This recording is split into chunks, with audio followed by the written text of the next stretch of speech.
Pemirsa, TNI menggelar vaksinasi bagi prajurit yang berdinas di Mabes TNI. Proses vaksinasi dilangsungkan mulai Senin kemarin hingga 4 hari ke depan. Proses vaksinasi disaksikan langsung oleh Kepala Pusat Kesehatan TNI Maijen Tugas Ratmono. Pelaksanaan kegiatan vaksinasi COVID bagi para prajurit TNI ini dalam rangka mendukung pemerintah dalam menanggulangi pandemi. Sasaran vaksinasi yaitu prajurit TNI dan juga PNS TNI yang berdinas di Mabes TNI.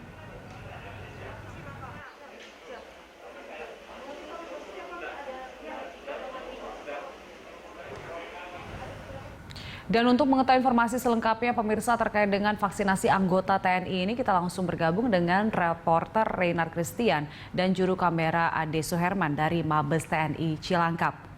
Ya Reinar, bagaimana teknis pemberian vaksin bagi para anggota TNI di sana?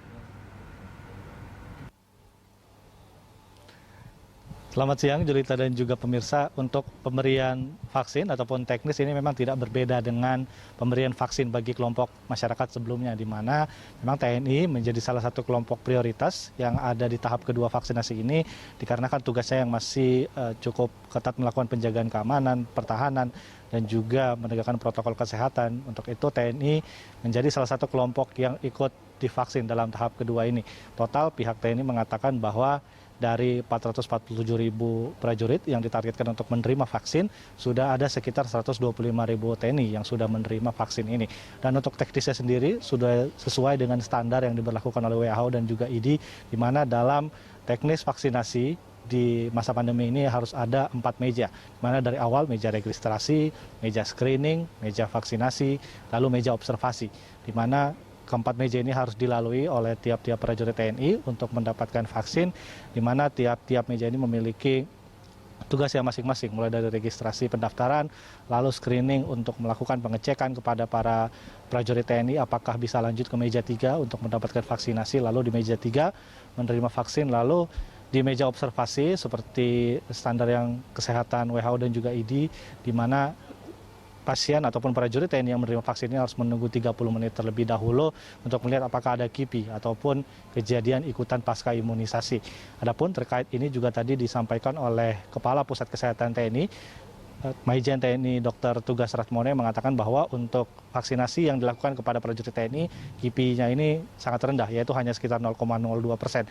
Jadi mayoritas prajurit TNI yang diberikan vaksin pada selama 3 hari berlangsung ini tidak ada yang mengalami efek samping yang serius, dikarenakan KIPI-nya juga sangat non-serius dan hanya di angka 0,02% saja.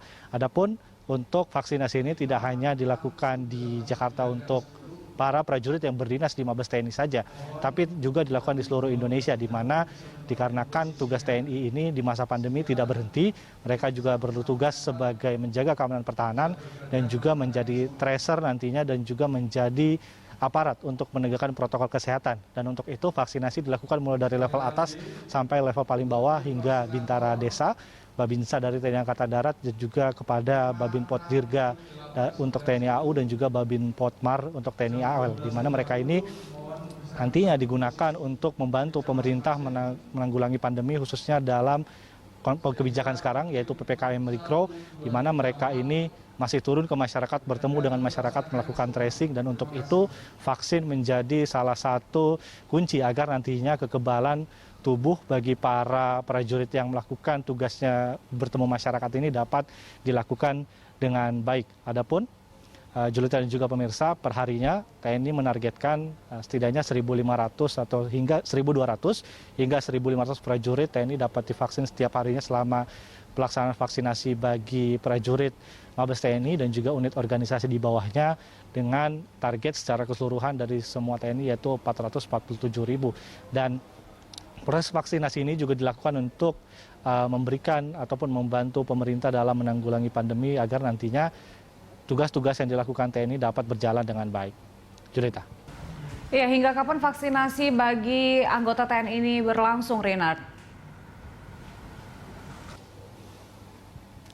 Ya, Julita dan juga pemirsa, untuk pelaksanaan waktu vaksinasi ini sudah dimulai sebenarnya sejak Senin kemarin di seluruh daerah di Indonesia, di beberapa Kodam dan juga di beberapa Kodim sudah dilakukan, dan juga hari ini dilakukan kembali untuk prajurit TNI yang berdinas di Mabes TNI, dan rencananya akan dilakukan hingga 4 hari ke depan. Jadi total setidaknya ada sekitar 1 minggu waktu pelaksanaan vaksinasi yang diinisiasi oleh Pusat Kesehatan TNI dan bekerjasama tentunya dengan Kementerian Kesehatan untuk melakukan vaksinasi kepada para prajurit yang berdinas di Mabes TNI. Dan juga tadi Kepala Pusat Kesehatan TNI juga menyampaikan bahwa setelah diberikan vaksin, protokol kesehatan ini juga tetap menjadi penting. Jangan sampai sudah divaksin lalu kita abai terhadap protokol kesehatan. Dan berikut keterangan lebih lengkap dari Kepala Pusat Kesehatan TNI, Maijen TNI Dr. Tugas Ratmono. Tidak sebaiknya merasa bahwa setelah divaksin pertama, kedua, seketika itu sudah kebal terhadap COVID-19. Oleh karena itu tetap harus dianjurkan betul selama COVID ini atau pandemi ini belum selesai, maka tetap masyarakat siapapun harus dihimbau, harus diajak betul melaksanakan 3M, protokol memakai masker, kemudian menjaga jarak, mencuci tangan, dan juga ditambah lagi menghindari kerumunan, ya, kemudian juga mengurangi mobilitas untuk ini. Jadi mungkin 3M ditambah 2M, 5M gitu ya, itu sangat penting walaupun sudah divaksinasi ya untuk tahap dosis pertama, dosis kedua. Kalaupun sudah kebal ya, katakanlah kekebalan optimal 28 hari setelah vaksin yang kedua atau dosis kedua, ini juga tetap kita harus bersifat hati-hati dan memakai protokol kesehatan selama pandemi ini belum dinyatakan hilang atau COVID ini penularannya sudah tidak berbahaya lagi, tidak ada lagi.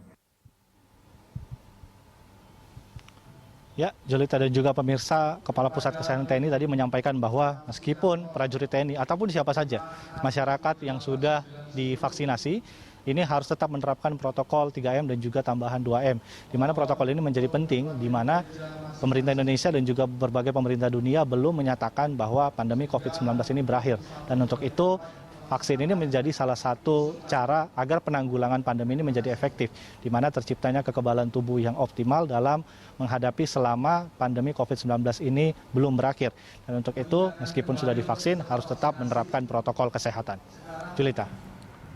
Baik, Renat, terima kasih untuk informasinya. Selamat bertugas kembali. Pemirsa, laporan dari Renat Christian dan juru kamera Ade Suherman dari Mabes TNI Cilangkap.